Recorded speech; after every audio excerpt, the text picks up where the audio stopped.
اگر تم نے یہ آج نہ سنا تو کل شاید بہت دیر ہو جائے۔ مغرب نے تمہیں بتایا کہ تم آزاد ہو، مگر تمہاری روح کو چپکے سے قید کر لیا گیا۔ اے میری بہن، کیا تم نے سوچا ہے کہ تم کیا کھو چکی ہو؟ تم نے مغرب کی آواز سنی اور اپنے آپ کو آزاد سمجھ لیا۔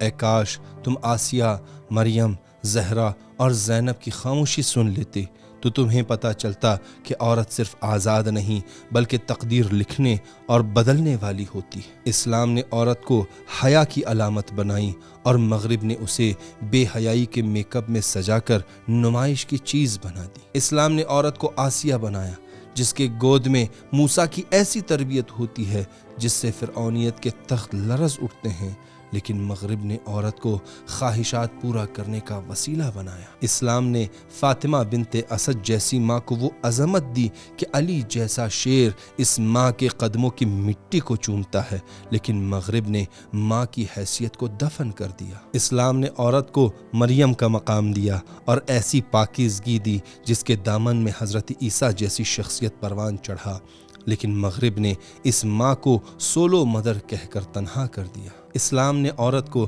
حضرت آمنہ جیسی گود عطا کی جس میں رحمت للعالمین پروان چڑھے، لیکن مغرب نے اس ماں کو ڈے کیئر کے سہارے پر چھوڑ دیا۔ اسلام نے زینب کی زبان سے کربلا کو تاریخ کا زندہ ترین پیغام بنا دیا، لیکن مغرب نے اس عورت کی زبان کو طنز، مزاح اور سرکس کا کردار دیا۔ اسلام نے حضرت زہرا کو حجاب میں علم، ادب اور غیرت کی درسگاہ بنا دی، لیکن مغرب نے اس عورت کو ترقی کے نام پر رسوا کر دیا۔ اسلام نے عورت کو زینب جیسی قوت عطا کی جو یزید کے دربار میں کربلا کا زندہ پیغام بن کر ابھری، لیکن مغرب نے عورت کی آواز کو تفریح کا وسیلہ بنا دیا۔ اسلام نے عورت کے لیے سورۃ النساء جیسی مکمل سورت نازل کی، لیکن مغرب نے اس عورت کو فیشن میگزین کا سرورق بنا دیا۔ اسلام نے ماں کی دعا کو عرش ہلانے والی طاقت عطا کی، لیکن مغرب نے اس ماں کو بوجھ، کمزوری اور روٹین کہہ کر رسوا کر دیا۔ یہ ویڈیو دوسروں کے ساتھ ضرور شیئر کریں